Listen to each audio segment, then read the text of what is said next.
नमस्कार शेतकरी बंधूंनो, तुमचे स्वागत आहे आपल्या माहिती कॉर्नर या यूट्यूब चॅनलमध्ये. आणि मित्रांनो, आज आपण चर्चा करणार आहोत महात्मा ज्योतिबा फुले कर्जमाफी योजना 2024 अंतर्गत देण्यात येणाऱ्या कर्जमाफी योजनेअंतर्गत. मित्रांनो, आपण या कर्जमाफी योजनेबद्दल सविस्तर आणि मुद्देसूद माहिती पाहणार आहोत. तसेच या कर्जमाफीचा लाभ कोणत्या शेतकऱ्यांना मिळणार आणि कोणते शेतकरी या कर्जमाफीपासून वंचित राहणार हे देखील आपण या व्हिडिओमध्ये पाहणार आहोत. म्हणून व्हिडिओ कुठेही स्किप न करता शेवटपर्यंत पहा. आणि जर अजूनही आपल्या चॅनलला सबस्क्राईब केलं नसेल तर लगेच चॅनलला सबस्क्राईब देखील करून घ्या. तर चला मग देर न करता व्हिडिओला सुरुवात करूया शेतकरी मित्रांनो. महात्मा ज्योतिबा फुले कर्जमाफी योजनेअंतर्गत राज्य सरकारने अल्पभूधारक शेतकऱ्यांचे 2 लाख रुपयापर्यंतची कर्जमाफी करण्याची घोषणा केलेली आहे. शेतकरी मित्रांनो, ज्या शेतकऱ्यांनी 30 सप्टेंबर 2022पर्यंत किंवा पूर्वी असे कर्ज घेतले असेल, असे शेतकरी या योजनेसाठी पात्र ठरले जाणार आहे. तसेच या योजनेचा लाभ या शेतकऱ्यांना देण्यात येणार आहे. शेतकऱ्यांची जिल्हा स्तरावर यादी जाहीर करण्यात आलेली आहे. ही यादी शेतकऱ्यांना ऑनलाईन पद्धतीने लवकरच प्रकाशित करण्यात येणार आहे. शेतकरी मित्रांनो, महाराष्ट्र ज्योतिबा फुले कर्जमाफी योजनेअंतर्गत काही शेतकऱ्यांना लाभ मिळणार आहे, तर काही शेतकऱ्यांना निर्धारित निकषामध्ये बसत नसल्याने वगळण्यात देखील येणार आहे. नक्की या योजनेतून कोणत्या शेतकऱ्यांना वगळण्यात येणार आहे, चला तर याची सविस्तर माहिती आपण पाहूया. शेतकरी मित्रांनो, महात्मा ज्योतिबा फुले कर्जमाफी योजनेअंतर्गत अल्पभूधारक शेतकऱ्यांना म्हणजेच ज्या शेतकऱ्यांचे शेती क्षेत्र हे 2 हेक्टर किंवा 2 हेक्टरच्या मर्यादेत आहे, अशा शेतकऱ्यांना ही कर्जमाफी मिळणार आहे, याची नोंद घ्यावी.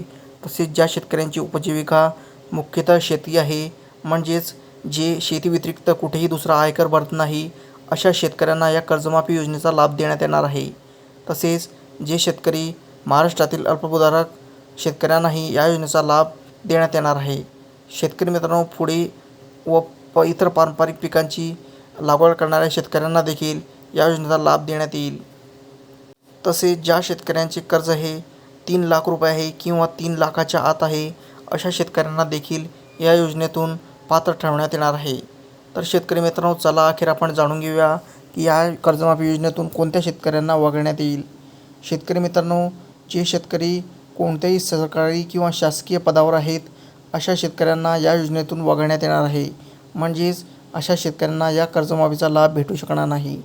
शेतकरी मित्रांनो, दुसरे ते शेतकरी आहेत जे शेती व्यतिरिक्त आयकर भरतात, म्हणजेच जे कुठेही कोणता व्यवसाय करतात शेती व्यतिरिक्त, अशा शेतकऱ्यांना देखील या योजनेतून वगळण्यात येईल. शेतकरी मित्रांनो, तिसरे ते शेतकरी आहेत ज्या शेतकऱ्यांचे बँक खाते नसेल, म्हणजे ज्या शेतकऱ्यांचे कोणत्याही शाखेमध्ये किंवा बँकेमध्ये खाते नसेल, अशा शेतकरी या योजनेसाठी अपात्र ठरतील. म्हणून जर तुम्ही अजूनही कोणत्याही शाखेत म्हणजेच राष्ट्रीयकृत बँकेत अजूनही आपले बँक खाते उघडले नसेल तर ते त्वरित करून घ्या. आणि तसेच जे शेतकरी ऑनलाईन बँकेशी संलग्न नाही, अशा शेतकऱ्यांना देखील या योजनेचा लाभ मिळू शकणार नाही. शेतकरी मित्रांनो, चला आपण आता पाहून घेऊया की ही योजना नेमकी किती तारखेला सुरू होणार आणि या योजनेचा GR कधी निर्गमित करण्यात येणार. शेतकरी मित्रांनो, या योजनेचा GR येणाऱ्या 28 सप्टेंबर रोजी निर्गमित किंवा प्रसारित केला जाऊ शकतो. तर मग मित्रांनो, तुमच्या या कर्जमाफी योजनेविषयी काय मत आहे, तसेच तुम्हाला या कर्जमाफीचा लाभ मिळेल की नाही ते कमेंट सेक्शनमध्ये सांगा. आणि जर तुम्हाला योजनेबद्दल काही प्रश्न असतील किंवा शंका असतील तर तुम्ही ते देखील मला कमेंट सेक्शनमध्ये विचारू शकता. मी तुमच्या कमेंटचा 100% रिप्लाय देईल.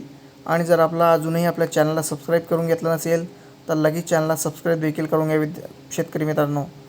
तर मित्रांनो, भेटूया पुढील व्हिडिओमध्ये अशाच नवीन व्हिडिओसोबत.